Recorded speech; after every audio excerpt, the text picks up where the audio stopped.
लो friends, तो second part start करते हैं। मस्कत जाने के लिए कुछ ज़रूरी कागजात हैं। बाहर ले जाओ ना फैमिली को, तो बीवी के भी दस्तखत चाहिए होते हैं। हाँ, शनाख्ती कार्ड भी दो, इसकी कॉपी लगेगी साथ। शनाख्ती कार्ड तो उस दराज में आप ले लीजिएगा, फिर खुद ही इसको करा बेवकूफ दीजिएगा, बना रहा हम है। साइन कर देते हैं। डिवोर्स पेपर्स हो गए, वो पढ़ी लिखी बस अब है जल्दी नहीं। से हमारे जाने का हो जाए, उकता गए हम इस जिंदगी से। सब कुछ किसी और का, अपनी तो किसी चीज़ पे इख्तियार ही नहीं।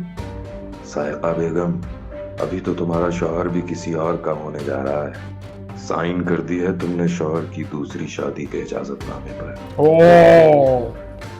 क्या था ना, मैं राइला कॉपी से भी करा के आता हूँ। खतरनाक है ये। पानी ले आइएगा। अभी लाता हूँ।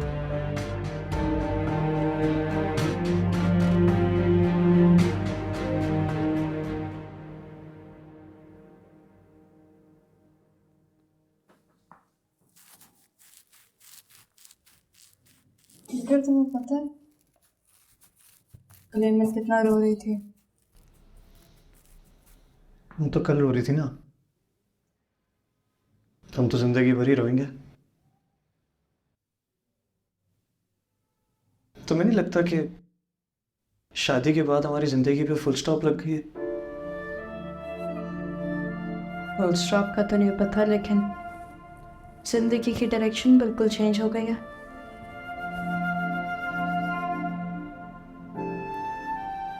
तुम्हें कभी खुद बुरा नहीं लगता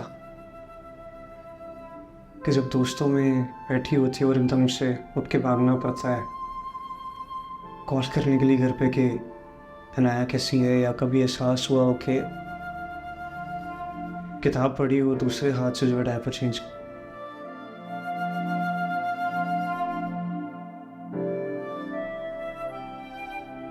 नहीं, लेकिन मैं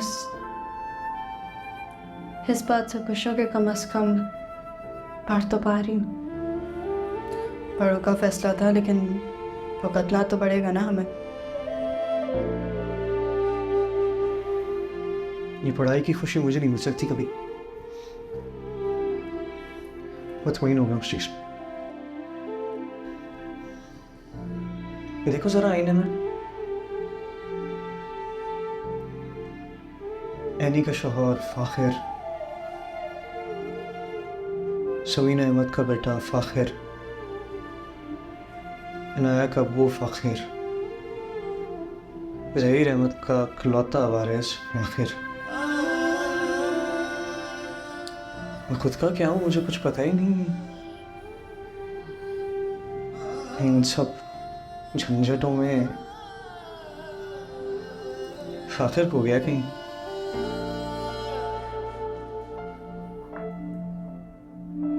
सही कह रहे हो। मुझे और बड़ी अम्मी को तुम्हारे बाहर जाने और पढ़ने से इश्यूज हैं फाखिर।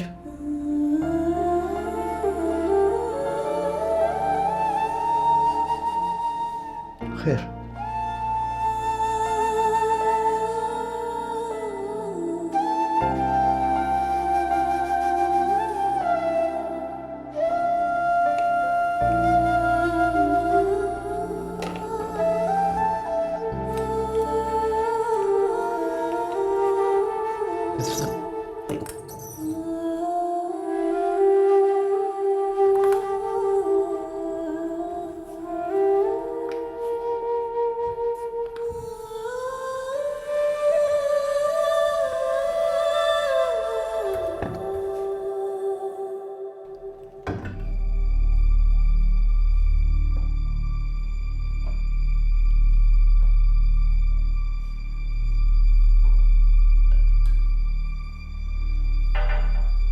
हबीब ना आ जाए, आ गया।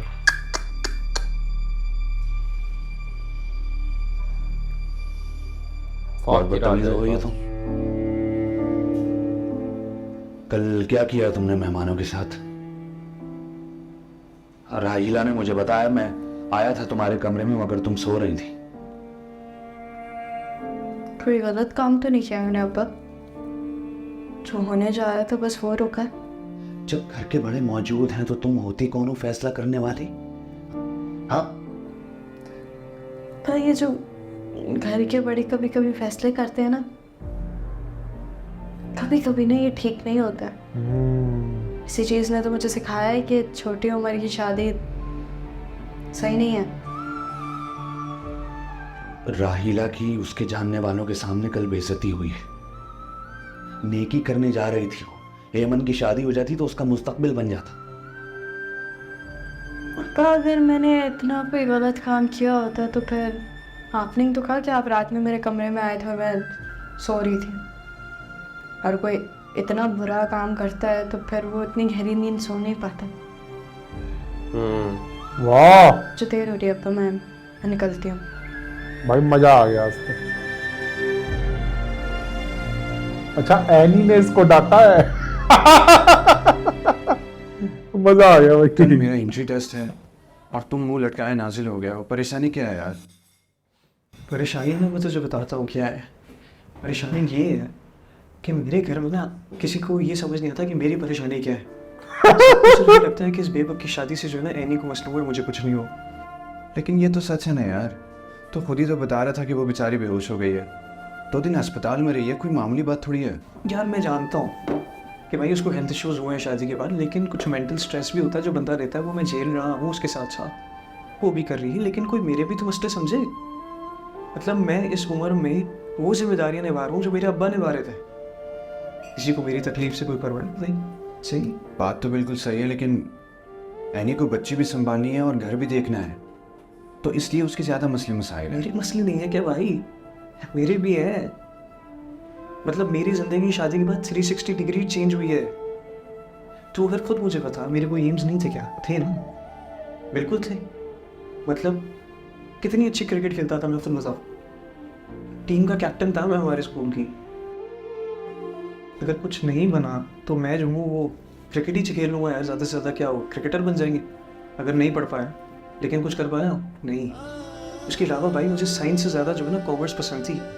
मैंने सोचा हुआ था कि चलो बाबा से ही कह दूंगा कि बाबा मेरी यार प्लीज़ फील्ड चेंज करवा दे, मुझे आईटी का शौक़ है। कर पाया मैं कुछ? एक भी मैं अपना एम जो है वो अचीव कर पाया नहीं कर पाया। और आप कहते हैं कि निकाहनामा पे साइन किए। भाई निकाहनामा पे साइन नहीं किया मैंने, अपने सारे गोल्स, अपनी एम्बिशंस, अपने शौक़, उनकी मौत पे साइन किया मैंने। यहाँ पे ये तुम सही बिल्कुल कह रहा रहे हो। है। मैं समझ सकता हूँ, तुम मुझसे बात करो, अपना दिल हल्का करो। मैं जानता हूँ कि हम दोस्तों में तुम सबसे पीछे रह गए हो।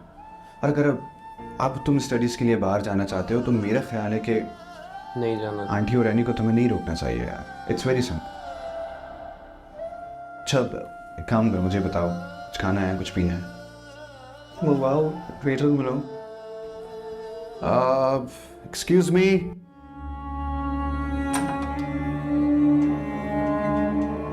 फैमिली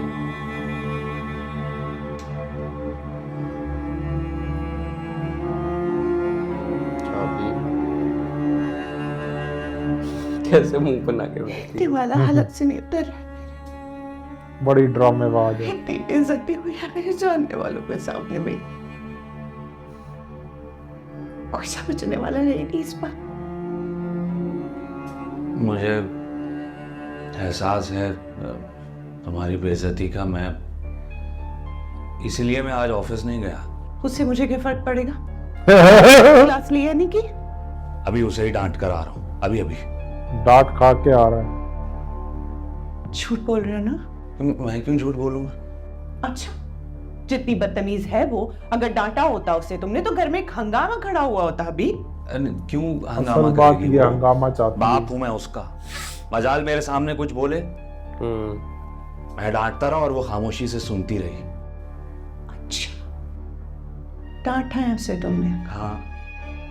ठीक है, तो उससे कहो ना कि मेरे साथ चल के माफी मांगे उन लोगों से। ले ये तो पॉसिबल नहीं है। अब ये राहिला, ये तो अब नहीं हो सकता।